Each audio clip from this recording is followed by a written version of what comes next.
Hello everyone, welcome to today's webinar. And today we are in week 3 of week 8, and we are in week 1 of our starting simple parts, talking about hands-on methods for water quality monitoring. As you can see from the schedule, next week we have part 2 of the starting simple, where we focus on water quantity monitoring. We have, as Julia said, 2 great speakers and also a pop-up presentation. Our first speaker is Roman Tantlich. He is an assistant professor in the Faculty of Pharmacy at Rhodes University in South Africa. He is originally from Slovakia and did part of his training in the US. And he has been in South Africa since 2008. He is currently an associate professor. He has expertise in public health, water and sanitation, and disaster ethics. And he will talk to us about qualitative and quantitative methods for the evaluation of bacterial contamination in surface water and in drinking water. Roman, we're very happy that you are here to talk to us and look forward to your talk. Thank you very much for the introduction and for the opportunity to share some of the research that I've been involved in.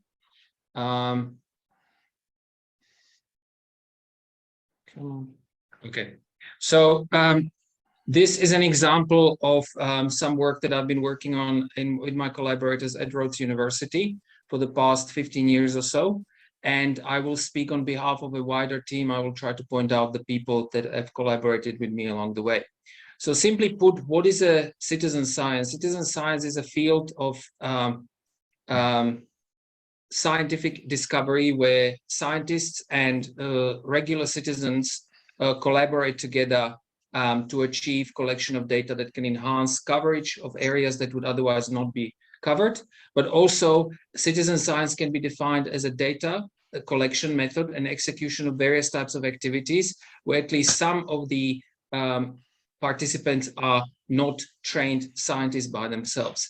Examples might be long-term citizens campaign in the United States, such as the SECI annual disc dip, and also disaster risk reduction campaigns.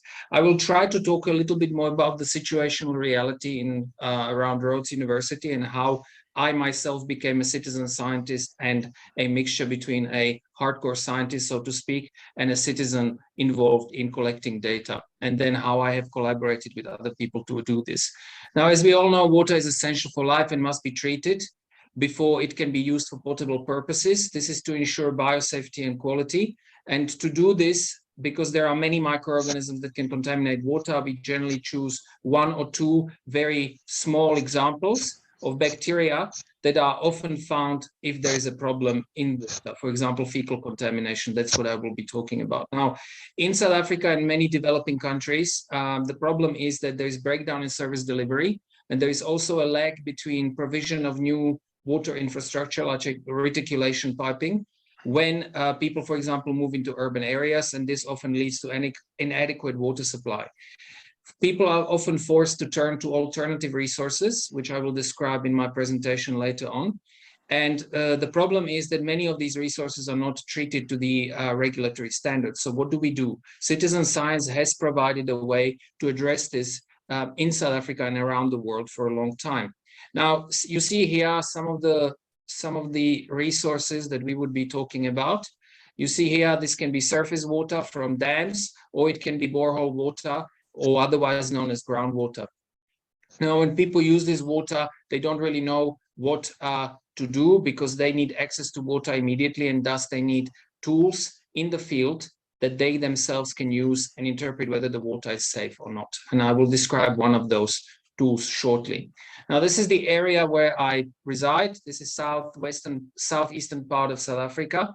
Specifically, this is the province of the Eastern Cape, and I'm situated in the city of Grahamstown or Makanda. And some of the areas that are linked to this town are also down on the coast. And this is where I have been working with several collaborators on citizen science monitoring over the last 15 years. Now, what has happened? We have suffered since about 2015 a massive drought, but even before, we've had problems with water delivery. So what has happened, Rhodes University and private houses have installed rainwater tanks where the rainwater is collected based on the available tools. Without much treatment, the water goes straight into the tanks where it is collected and used for potable purposes in the household. Now, on site, you need methods, and you also need to assess whether there is contamination or not. So what we started doing is looking at the standard indicator. These are concentrations of Escherichia coli or E. coli in most probable numbers per 100 milliliters, and we found that this should be 0. So all should be 0, and as you can see, the numbers are quite elevated. So when we saw this, we realized that we need to do something and find out on a regular basis, these things need to be monitored. We started looking at tools that could do this. The drive for this was twofold. Number one, the people that worked with me and myself, we are citizens of the area that we live in. So it would be also in our best interest to have access to this information on a regular basis about the water quality, so that we can also assist the community and use our expertise and develop it further to provide information that might otherwise be missing, because regular monitoring of these resources is not available. So when we looked at the literature, we discovered a very simple test that has been around for now 41 years. It was originally invented or developed by the World Health Organization in 1992 in India, and then it was used around the world in many modifications. The research on is still going on. It is called the hydrogen sulfide test, where the water is placed into a sterile bottle. You see here paper on which media or growth components for a medium for bacteria are available. When the water is added, a medium is formed. If the water remains brown after a certain incubation period, which can range from 18 to 72 hours, that indicates that the water is negative, seeing a qualitative signal, where E. coli normally gives us a quantitative signal. And then when the water, when there is contamination of 1 E. coli or more, which means we have a threshold of clean versus contaminated water, the qualitative signal turns black. So we started working around this, and we saw that this is quite a useful, very low-cost method, easy to produce, and also very easy for citizen scientists to be trained. After about 15 minutes of an outreach activity, you can have citizens doing it themselves. So what we found, then we started looking at correlation between various standard methods. We looked at H2S versus thermotolerant coliforms, ColiAlert, which is also a very standard NPN technique. And we found that generally the error rate was anywhere between 10 and 30%, which is a cause for concern, but it is not unusual to have it.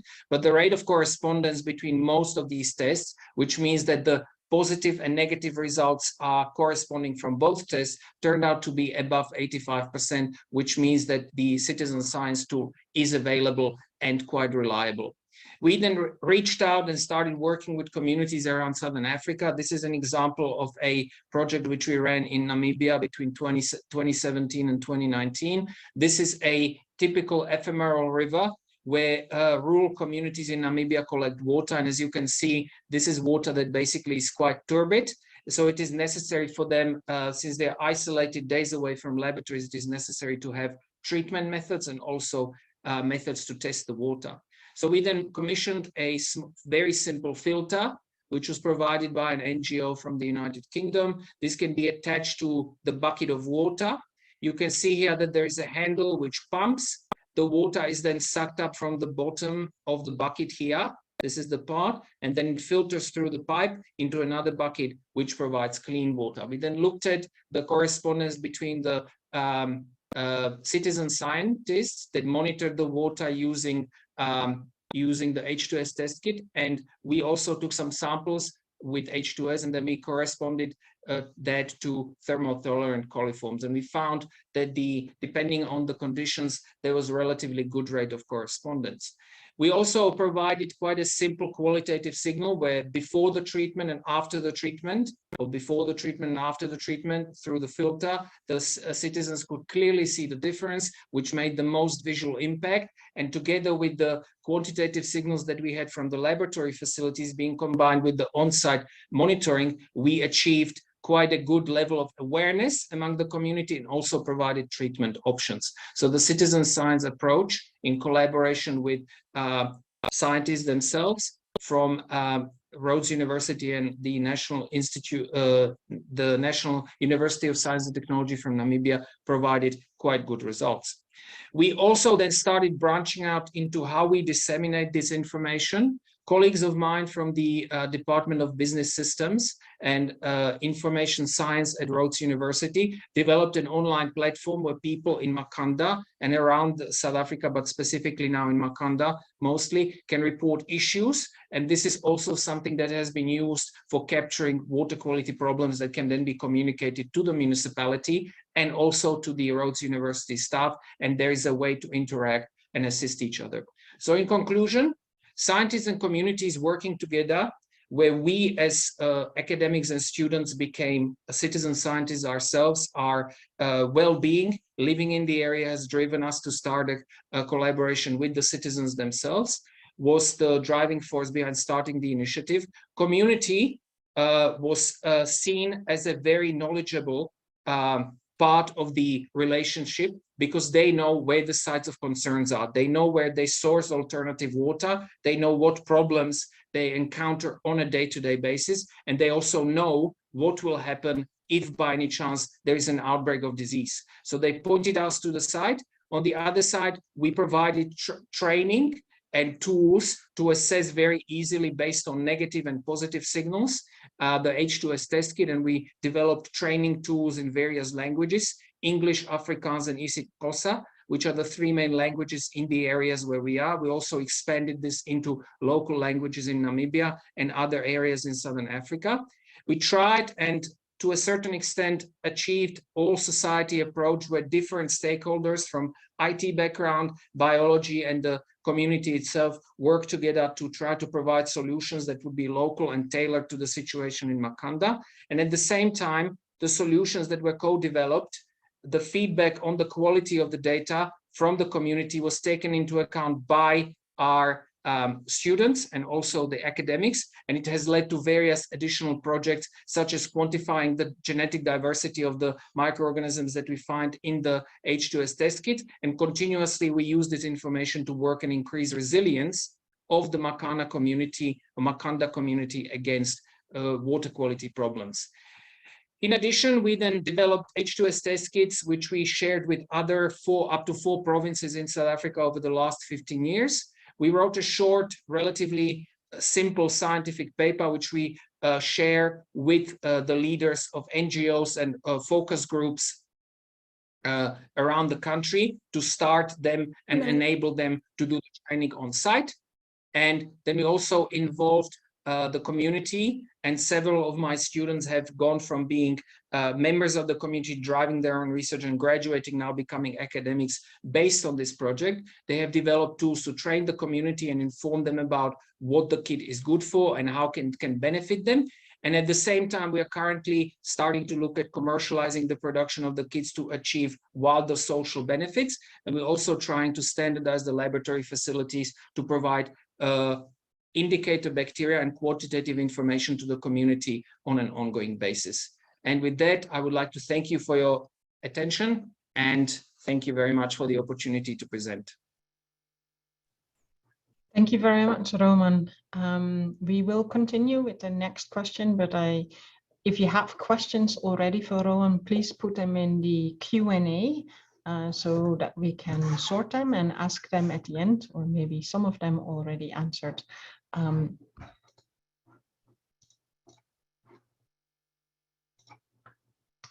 Our next speaker, before we continue with the pop-up and the questions, is Stephen Loisel. He is the Senior Research Lead at Earthwatch Europe and a professor at the University of Siena in Italy. He leads the Freshwater Watch Global Citizen Science Program to address local and global environmental challenges in partnership with business, regulatory, and research stakeholders. He is involved in research projects all across the globe, and his title of his talk for us is Experiences from a Global Water Quality Monitoring Program. Stephen, we're very happy that you're here, and we look forward to your talk. You are muted. You did, of usual, as always. Thank you very much, and thank you for the invitation and the organization of these great seminars. So, so I'm Stephen Lassell.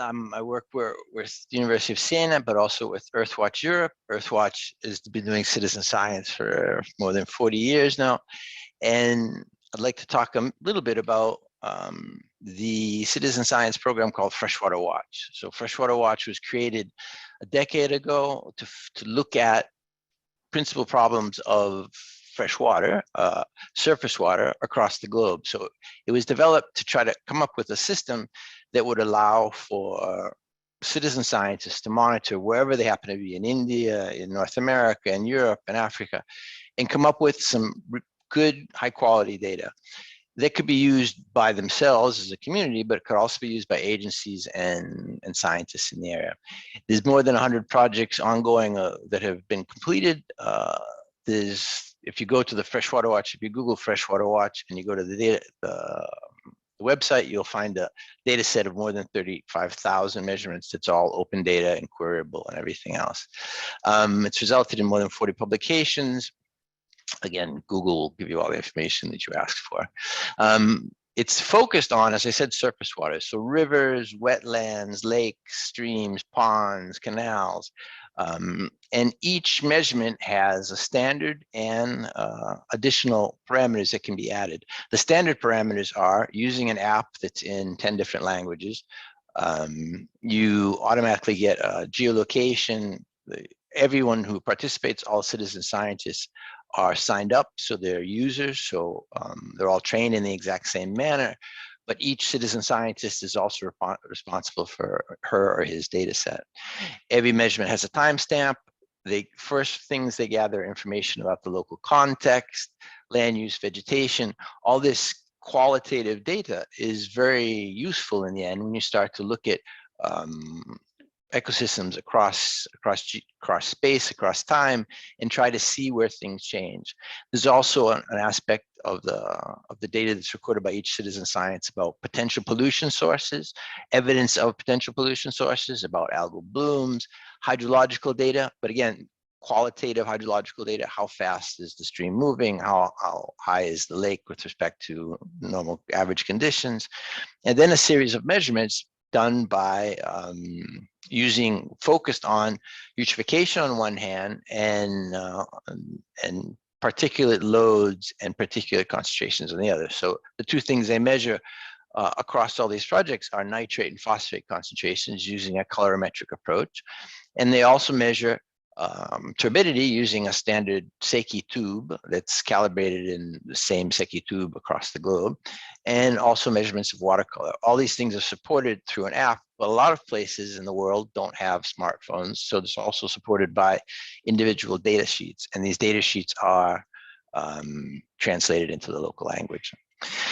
A big aspect of citizen science is the quality control. So data can be recorded, but it shouldn't just be recorded for the sake of data. It should be recorded for using it across to improve management, to increase knowledge, to improve how these ecosystems are managed. So there's a big aspect of quality control that's dedicated within the Freshwater Watch. And the first is that all these people, these tens of thousands of people, all trained using the exact same approach, the exact same training methods. And of course, being across the globe, there can't be people from Earthwatch flying all over the place to try to train people. So it's done through a train the trainer. So we train scientists or local people in online, and then those local people, local leaders, train citizen scientists through a quiz and through a series of training manuals and training guides that allow that trainer to be able to pass the information, both the quality aspect of it, as well as the recruitment and engagement aspect of it, to all the citizen scientists who join. As soon as a measurement is uploaded, if they're using a smartphone, as soon as it's uploaded, there's feedback that comes back from the online database that tells them, as we have redundant data within the data that's required, to tell them if there's something that isn't consistent about the particulate load, about the dissolved nutrients, whatever. Then we train each project leader, the people who did the training, to also go through the data and look, giving them the tools to look qualitatively and quantitatively at the data to see if it's falling within the expected concentrations or expected conditions. And then Earthwatch itself does an automated and regular quality control. And what oftentimes we're working with universities, not always, but oftentimes we're working with universities and agencies. So we set up an agency citizen scientist side-by-side measurement, very similar to what Roman was just mentioning, to be able to calculate the precision and accuracy of these measurements. And there's several publications that have dedicated to that, if anyone needs any of that information. The most important thing of all this is that we're not gathering data for data's sake. The data is focused on creating impact, and that impact could be trying to understand what the challenges are with pollution, what the benefits of certain mitigation aspects are. But this is within a context of, yes, citizen scientists, yes, NGOs, agencies, but also trying to bring in as many stakeholders as possible to be part of the solution. And there's this thing called the quintuple helix that kind of puts this in the context. And if you want to know more about it, there's lots of information online. But the idea is bringing industry and agriculture, bringing the agencies, the regulatory bodies, bringing the communities as communities and empowering them, and then bringing in the academics all together to try to come up with better ways to manage freshwater ecosystems, manage our lakes, manage our environment. And we do this by providing services and support to all these groups that are working across the globe. So a good example of a report that's done in Zambia will be also used in New York, or vice versa. And we're creating networks and support for the project managers so that nobody is sitting on their own wherever they happen to be running that project. I'm going to give two quick examples, and I'm going to try to move through these quickly just to show you what some of these projects are about. One in the UK and one in Sierra Leone. So first, the UK. There's one of the main tributaries of the Thames River is the Evenlode, and it's had years and years of degraded biodiversity, of problems with water quality, of problems with flooding and everything else. So the Evenlode community got together and formed an Evenlode catchment partnership. And that brought together all the partners. So the people who manage water is privatized in the UK. The people who, the farmers, the Environment Agency, the regulatory bodies, different NGOs, including Earthwatch, to come up with a monitoring scheme and a way to bring in citizen scientists with all the other people who are monitoring, the agencies and the private water companies, and put things together, try to find solutions. And this was brought upon by what's happening in lots of Western countries is the amount of money dedicated to monitoring. As you can see, the graph on the left is the amount of monitored measurements made through the years. In this part of the UK, the number of there's less funds given to the EA, so they're monitoring less. And the citizen scientists, that green line, are taking over in a certain sense, or complementing the regulatory monitoring by providing new information, and that's being used to form decision making. And one of the more interesting things about this project is the citizen scientists are taking a role in taking a hypothesis-based approach. So they're monitoring where they suspect a potential pollution source. They're monitoring above and below that over the course of a year or two, and they're able to understand when, if the pollution source is active, and when it is most active, or when it's most impactful. And so those are the concentrations of phosphate measured below. The blue line in the bottom is above the upstream of the pollution source, and the gray line is below. And the green line is where this stream enters into the main river. Another example is the Rockall River. It's the main river in Sierra Leone. It's got hundreds of kilometers of river, millions of people who live there, but it's monitored relatively poorly. So the actual agency is responsible for the monitoring came to us, and we set up they've set up a freshwater watch monitoring program throughout the catchment. So the black marks are where the agency monitors a couple times a year. The green marks and the orange marks are where the citizen scientists are monitoring every month. So now the agency is having all this data arrive to them, and empowering the communities to do the monitoring and contribute in the management. And we asked the community members, why are you going to spend time in this? Why are you joining the program? And most of them are joining because they see that the quality of the river, it's a main resource for all of them, providing lots of services, is fundamental to their community. So they're doing it as a way to help their community better manage its environment, and also to be part of trying to solve problems and maintain the quality of this resource, and be part of the solution. And an interesting aspect of that is that in the first year of the program, they've monitored hundreds and hundreds of places along the river. They're responsible to going back to the same site every month, and they're doing a brilliant job. And this is a place where it takes hours to get to. So the agency could never get this kind of data, even if it was even if all the funds in the world were available. So the local communities are playing a key role in monitoring this. And I should say, part of the reason that this whole project came about is every nation, every country needs to report, or should report, a series of sustainable development goals. There's indicators for each one of those goals, and Sierra Leone is having difficulty reporting the indicator for 632 is one of the indicators for surface water quality. And yes, yep, and they're doing so now using citizen science data. And more importantly, those citizen scientists are now being part of a Rockall River management plan. And that Rockall River management plan is based on getting all the stakeholders together and counting on the citizen scientists to be local representatives. So where do we go from here? Citizen science is taking hold across the planet. There's measurements everywhere.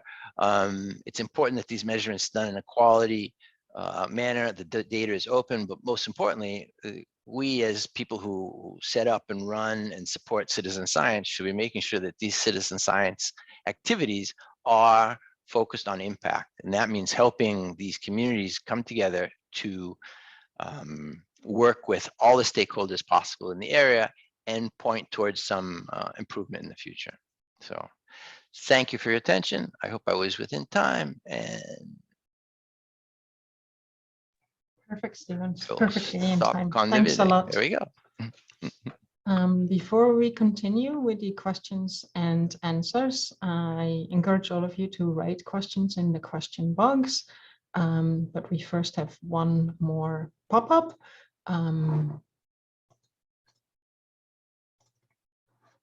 The presenter of our pop-up today is Miriam Scheller. She's from the University of Zurich. She is a PhD student there, and her PhD work is embedded in the Groundwater project, a citizen science project, and she will talk more about that. And for those of you new to the webinar series, you will see that pop-up talks are 2-minute talks to highlight a particular project. I would like to reiterate what Julia already said. If you have a talk or a project that you would like to share, please reach out to us. We have still a few spots available for pop-up talks. Okay, so I will share my screen. Yeah. Let's see. So hello, everyone. I'm presenting the Groundwater project, and it's located at the University of Zurich, where I'm also doing my PhD. And it has started in 2016, and there's an app that you can use to observe streams. And the two main objectives of this project is also to find out what people can observe and how good are these observations, and on the other hand, how useful or what's the value of these observations. But let's first start with seeing what we can actually observe. So there are 6 different categories, and 4 of them describe how much water there is and what the condition of the water is. So you can see, or citizen scientists can track how the water level is, or for temporary streams, if there's actually water in the stream. and then also plastic pollution or conditions of the stream can be reported. So if many people actually do that, we can get some really nice time series like suggested here.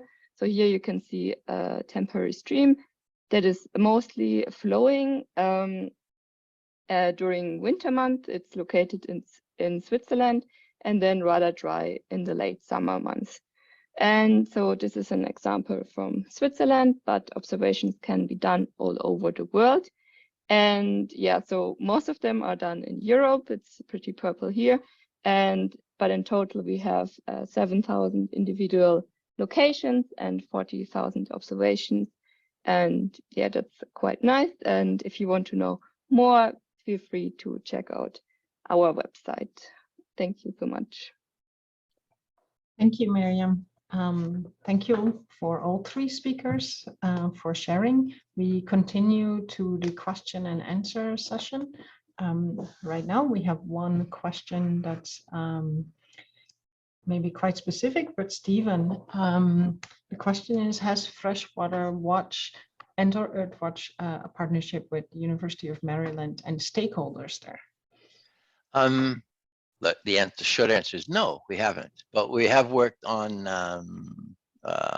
river report cards, basin report cards with WWF in other parts of the planet. But no, we would be very happy to work with the University of Maryland. There's actually, we're in Earthwatch Europe is in surprisingly Europe. So, but there is an Earthwatch office in Massachusetts as well. So that's a possibility. So at the moment, no, we haven't. We've worked with different universities, Columbia University, University of Arizona, different universities in the US, but I don't think the University of Maryland has been one of our collaborators, at least over the last 10 years. Yep. Thank you. While we wait for some other questions, Roman, I had a question for you. Can you say a bit more on how you selected the people who get these tests? Yes, so we basically do it on a threefold basis. Number one, you can do it. You can either approach us and we will provide the kits for free, which you can then get shipped, or you can pay for them. Generally, we provide them for free. Secondly, we do get targeted activities done. So we work with schools, NGOs and local communities that request kits, and then we provide those. If there are problems, we then do follow-up testing, generally looking mainly at E. coli. Currently, we're starting to look at nutrients similar to what Stephen has been talking about.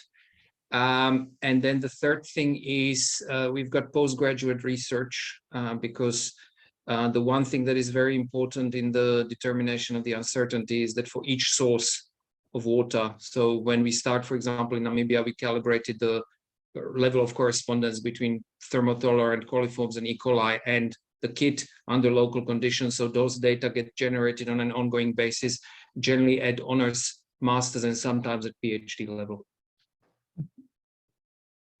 Could I ask Roman a question? Yeah, Chris, go ahead.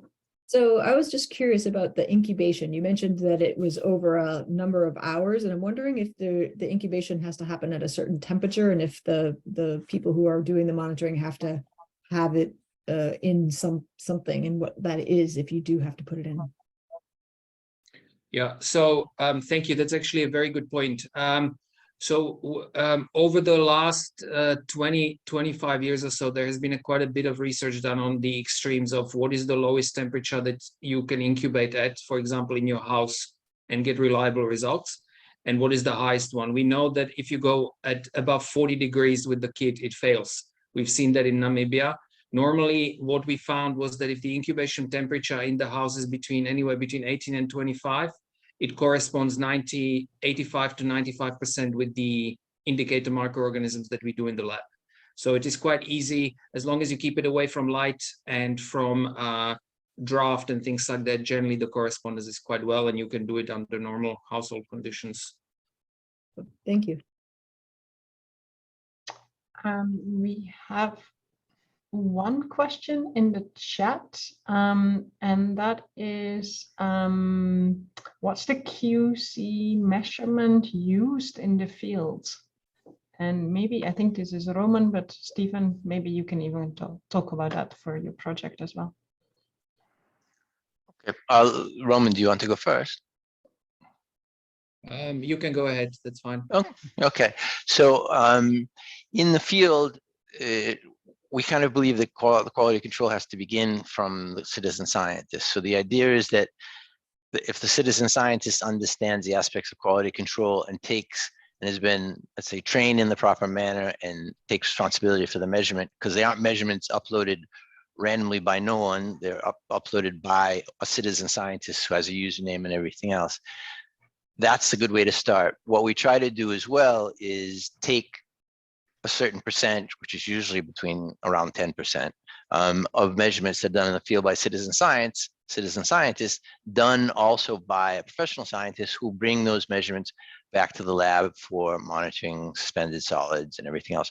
But interestingly, we're finding sometimes that the measurements done back in the lab, if they're done the next day or 12 hours later, when we're talking about nutrients that unless you have filtration done in the field, you're actually going to have worse measurements done in the lab than the citizen scientists who are taking the measurements there in the field. So we show an 80%, 80% agreement, but it's I have more faith in the citizen scientists than I do in the scientists who waited until the next day to take the measurements. So that's an aspect of quality control that needs to be addressed in any sort of citizen science program, because that's where, if that isn't correctly addressed, then the whole project is resting on an engagement, and that's it. So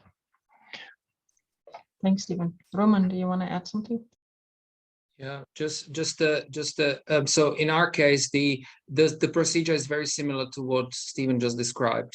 And we found that it is important to, on an ongoing basis, have a certain level of samples, certain percentage of samples to be tested on both the scientific and the citizen science front.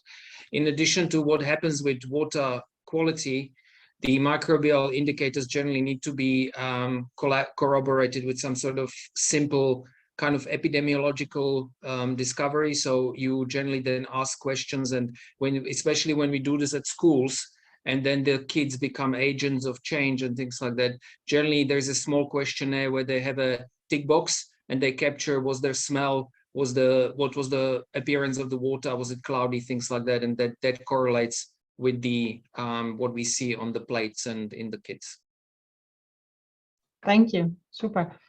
Stephen, we have a question for you. It says in the Venn diagram on monitoring watersheds, you have industry and agriculture. And the question is, are there any examples you can speak to of Freshwater Watch partnering with industry or agriculture for environmental monitoring?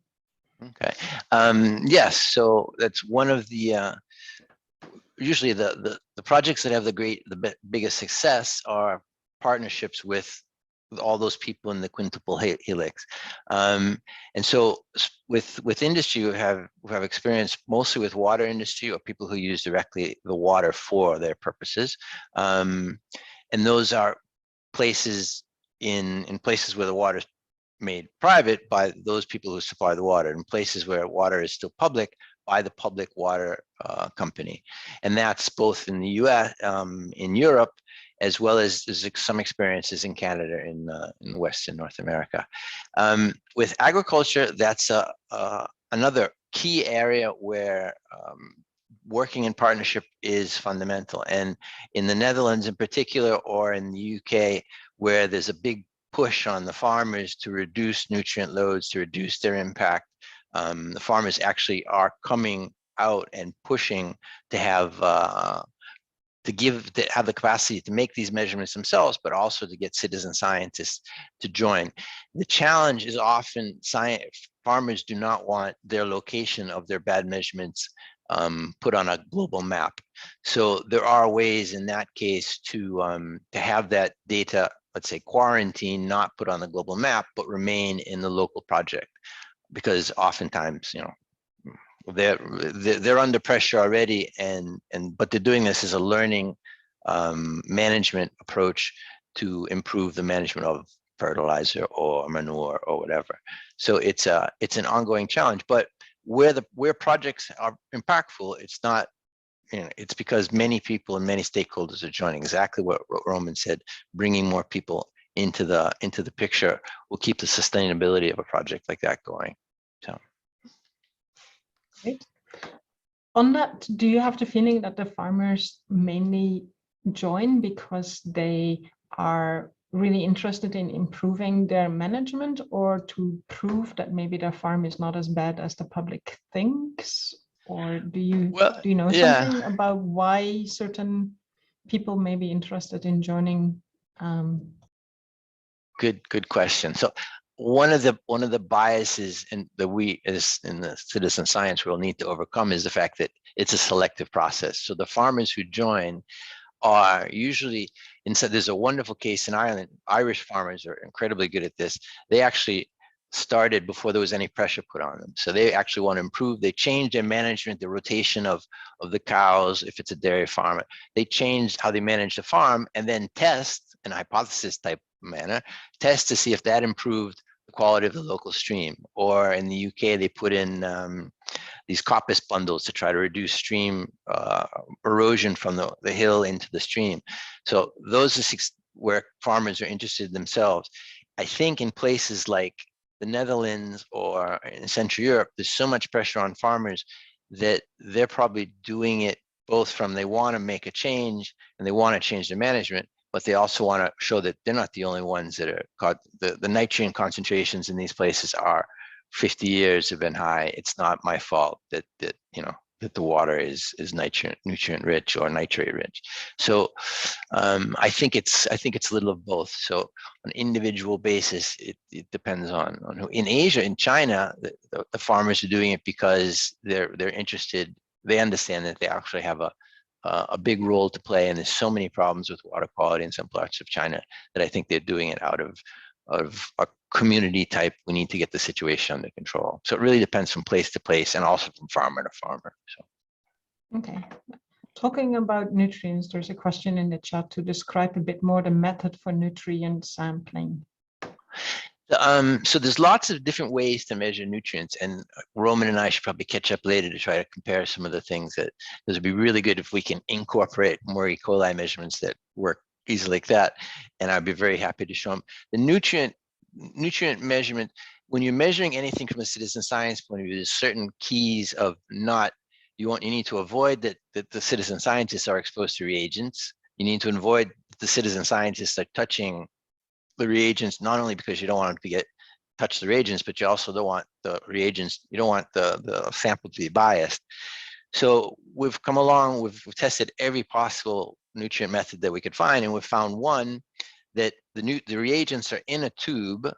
So you take the sample using a very cheap and expensive plastic cuvette with a known volume, so you know exactly what the volume is, and then using these tubes that have reagents in it, you're drawing in an exact volume, and then you're waiting for a colorimetric change. So you're measuring, you're seeing there with your eyes what the change in what the reaction, how far the reaction goes and what the color change is.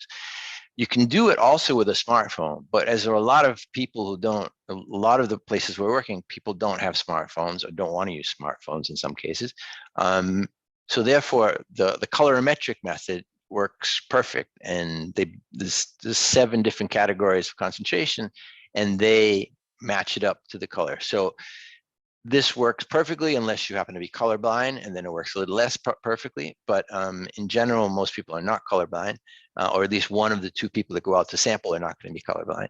So it works pretty good. So the idea is to give something that's safe to use, gives robust results, and has the least possibility of contamination or bias. And these the approach that we're using now works very well in that sense. I hope that was the kind of the question, but yeah, I think so. Thanks a lot. On that note, the color is just a color visually, or a color chart that's it's easy enough to send over. Sorry, Roman, what were you saying? No, I completely agree that is the best approach, to have everything contained in a one tube.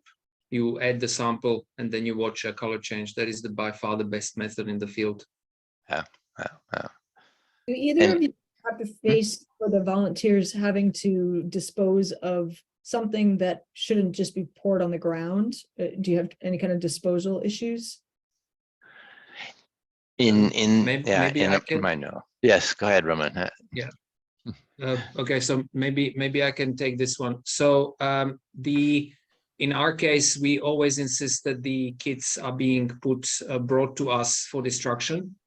But at the same time, with E. coli, it's relatively easy. Many reagents that you find on the market, it's easy to just add bleach, leave it to sit. The bacteria are killed, and then you basically just flush it down the toilet and you dispose of everything else in a.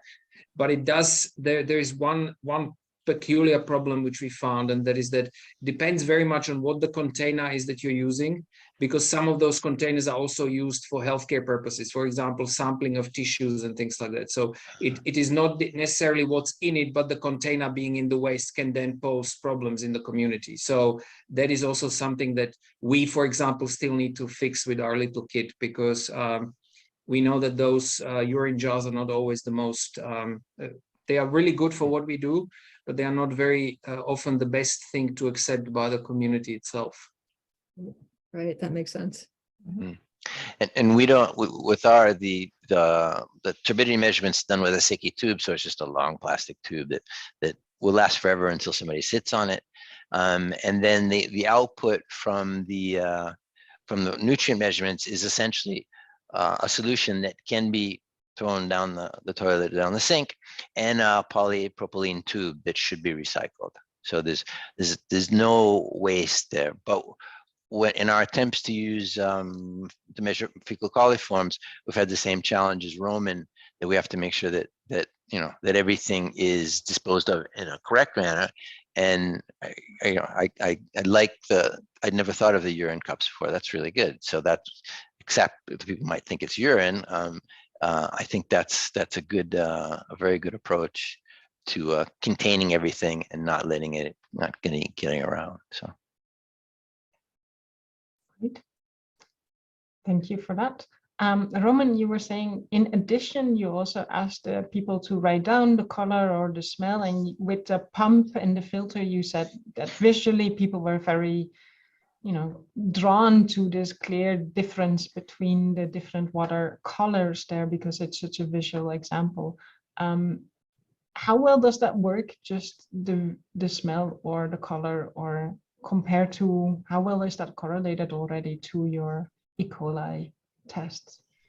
Okay, so on the smell itself, I don't really have data. It's generally just if, for example, the one thing that happens in South Africa a lot is that you have a lot of, and this is probably across the globe, in other parts of Africa, specifically Nigeria and other places, this is common, where the reticulation infrastructure breaks down. So you otherwise have sewage leaking into drinking water infrastructure. And normally what happens is, if there is strong smell of sewage, we go and sample, or we give the community, the kids, to go sample, and we use that kind of correlation.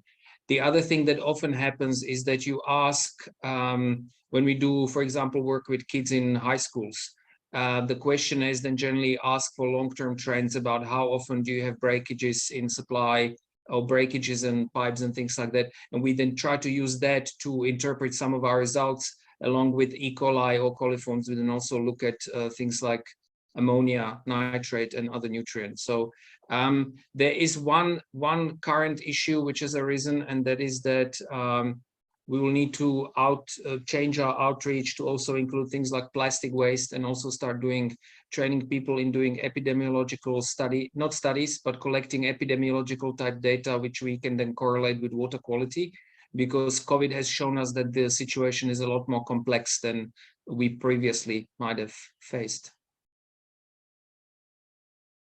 Thank you for that answer.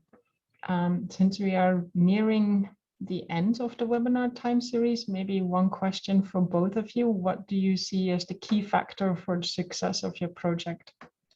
And maybe also a key challenge, if you can put it in a short answer.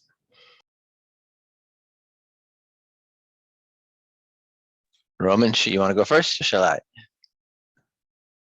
Okay. I think that Please go ahead. Okay, I think the success is the fact that that against lots of pressure, we've maintained a high quality of the approach we're using. And even though some people say, "Well, just make it simpler, just use less expensive," in the end, the value of the data and the fact it isn't just the value of the data for the scientists, it's the value of data for the communities. When the communities, the citizen scientists, say, "Look at this is what I've seen, you need to do something," or this, better yet, "This is what we've seen, you need to do something," that's pretty powerful. And I think that's the key to the long life and expansion of Freshwater Watch. I think the biggest challenge is that any sort of citizen science project requires a minimum of funding to go forward, and that minimum of funding, even if it's €100, £100, $100, sometimes is not there to keep projects going. So we spend a lot of our time trying to find funding for community groups across the globe to keep going. Once it's set up, it's all, the people are trained, it's set up online, databases is running, but you do need some sort of minimum funding, and that's where it's an ongoing challenge. So once we get the agencies to buy in, our lives will be solved, but that's not always easy. I would completely agree with that. Maybe just to what we do is on a much smaller scale than the Freshwater Watch, which is actually quite an impressive program, I have to say. So what we try to do is the funding issues are because we try to be locally focused. We try to link as many of our outreach programs as we can to either honors projects or master's projects where they are easiest to be open and shut cases. So whenever the funding is there for a scholarship, then it is much easier to run a small project on making a few kits, working with the community and actually continuing based on what previous data we have collected. And that seems to work up to a limited fashion, but when you want to take it further and have a standardized lab, for example, funding is necessary, which currently we're trying to get off the ground. Thank you. Thank you. And when you say when we have a bit of funding for honor different projects, is that usually university funding, or do you get funding from NGOs as well? In our case, there was some funding with NGOs, but then most of the time what we try to do is that we don't try to impose onto the community, try to extract value. We try to see it as a collaborative relationship. So try to keep the money out of the community and us relationship as much as we can. So normally I have to say that Rhodes University has been very, very good at funding these kinds of things. Especially places like our research and our community engagement office, where they actually provide just enough funding to keep these things going.